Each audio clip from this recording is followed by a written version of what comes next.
कवाल के बाद अब मैं मौजूद हूं मुजफ्फरनगर के जोली गांव में, जहां पर मैं खड़ा हुआ हूं। इसको बोलते हैं नौदरा। क्या क्या बोलते हैं? नौदरा। यानी कि ये जो पुल है ये लगभग 1854 का बना हुआ है। अंग्रेजी राज में बना हुआ है। अंग्रेजी जमाने में जब यहां पर अंग्रेज राज हुआ करता था तब ये बना था। और इसमें ये 9 दरवाजे हैं जिनमें को पानी निकल कर जा रहा है, तो इसलिए नौदरा इसको बोलते हैं। अभी आपको दिख रहा होगा यहां पर काम चल रहा है। ये योगी सरकार में एक बहुत बड़ी योजना है जिसमें सेतु निर्माण किया जा रहा है। बहुत शानदार कार्य ये हो रहा है। सिखेड़ा जहां से हम आए हैं वहां पर तो बन चुका है और यहां पर अब बनाया जा रहा है। हालांकि इस पे काम लगातार चल रहा है, लेकिन फिलहाल जो हम बात करेंगे तो ये नौदरा है और यहां एक ऐतिहासिक धरोहर है।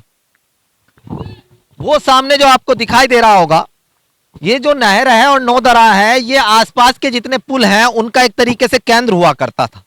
सामने वो भवन है जिसमें सिंचाई, जरा दिखाएं राजू उस तरफ, थोड़ा सा कैमरा जूम करके। जो ये आपको दिखाई दे रहा है ये भवन सिंचाई विभाग के जो कर्मचारी रहा करते थे उनका आवास हुआ करता था।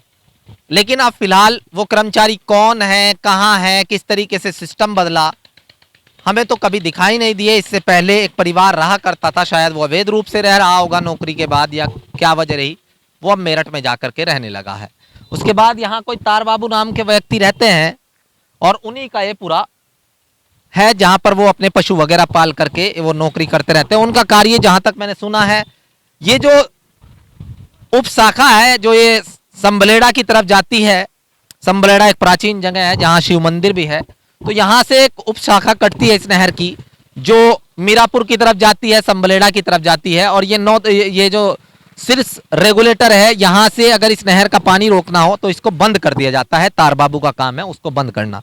अब थोड़ा आ जाए, ये सड़क भी बन रही है और 12 किलोमीटर का टुकड़ा लगभग ये बनवाया था कपिल देव अग्रवाल ने। और अब जब इसका निर्माण चल रहा है तो शायद ठेकेदार धीरे धीरे इसका कार्य कर रहा है। हालांकि उसने पूरी सड़क खून दी है। जब मैं इस रोड से खुद जाता हूं तो लगभग 30-40 ग्राम धूल तो मेरे खुद के फेफड़ों में चली जाती होगी, लंग्स में चली जाती होगी। लेकिन हम बात करेंगे कि सामने जो ये बिल्डिंग है ये भी सिंचाई विभाग की बिल्डिंग है, जिस पर शायद पुलिस चौकी बना दी गई थी 2013 के दंगे के बाद, और क्योंकि सेंसिटिव क्षेत्र रहा था। हालांकि सिंचाई विभाग की बिल्डिंग है लेकिन इस पर पुलिस का कब्जा है, पुलिस चौकी इस पर बना दी गई है। बहुत सुंदर ये भवन था लेकिन यहां पर अब पुलिसकर्मी रहते हैं। ये किस लिए बनाया गया था, किन कर्मचारियों के लिए बनाया गया था, ये भी प्राचीन काल में है, लेकिन अब इसका जवाब शायद किसी के पास नहीं है कि कौन वो कर्मचारी थे जो इस बंगले में रहते होंगे। या तो वो वहां से आते होंगे, बड़े अधिकारी यहां रुकने के लिए बनाया गया हो, उनका ये एक तरीके से अतिथि गृह बनाया गया हो। लेकिन फिलहाल ये बंगला पुलिस के कब्जे में है, पुलिस चौकी यहां पर बनाई गई है और बहुत बड़ा ये एरिया है।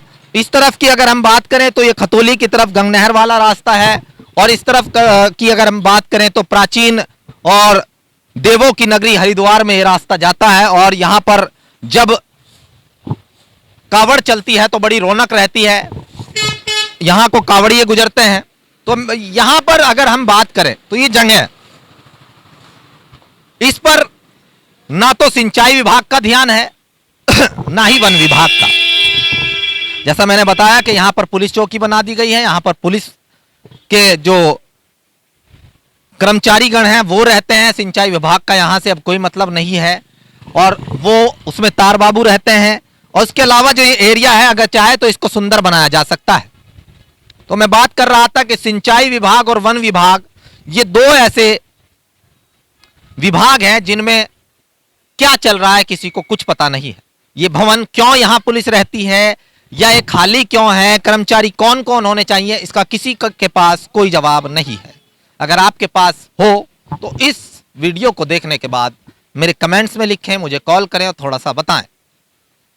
यहां बड़ा सुंदर पर्यटन स्थल भी बन सकता है अगर इस पर थोड़ा ध्यान दिया जाए, लेकिन शायद अभी वक्त लगेगा क्योंकि पुल निर्माण का कार्य चल रहा है, उसके बाद शायद बाहर आ जाए।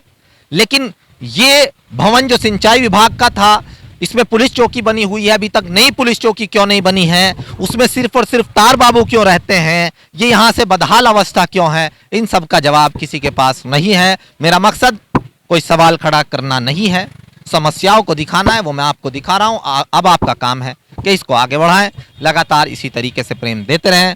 जुड़ रहिएगा मेरे साथ, मैं अपने साथी राजू नयाल के साथ। परफेक्ट खबर, मुजफ्फरनगर, जोली गांव, नौदरा। परफेक्ट खबर, आपकी आवाज आप